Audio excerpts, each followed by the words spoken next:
ভাই, ভালো আছো? আচ্ছা, যদি আবার দুজন বন্ধু হয়ে যায়, পুরনো মেঘের কালো, এক সমুদ্র রাগ আর অভিমানের রক্তে মাখা ক্ষত, চলো মিটিয়ে ফেলি তোমার আমার দূরত্ব সব যত।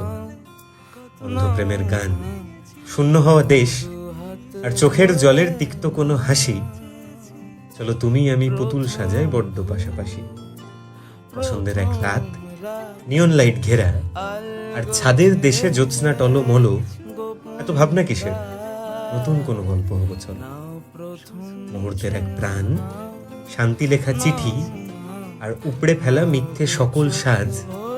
আর তুমি কি জানো, চাইছি আমি নতুন করে বন্ধু হব আজ। কিছু মানুষ থাকে যাদের সাথে আমাদের সুতোটা কখন যে ছিঁড়ে যায় আমরা বুঝতেই পারি না। আর আমরা ভাবতে থাকি যে একটা যদি সুযোগ পাওয়া যায় না, ওর সাথে আবার বন্ধু পাতিয়ে নেবো। তোমার সাথেও যদি এরকম হয়েছে, তুমিও যদি সেই মুহূর্তটার অপেক্ষা করছো, আবার বন্ধু হতে চাইছো, তাহলে এই কবিতাটা তোমার জন্য। তুমি শুনতে পারো, সেভ করে রাখতে পারো, আর চাইলে তাকে পাঠাতেও পারো। হ্যাঁ, মানছি কোনো লাভ হবে না, জীবনে সব কাজ তো আমরা লাভের জন্য করি না, তাই না? এটা তোমার, ঠিক আছে?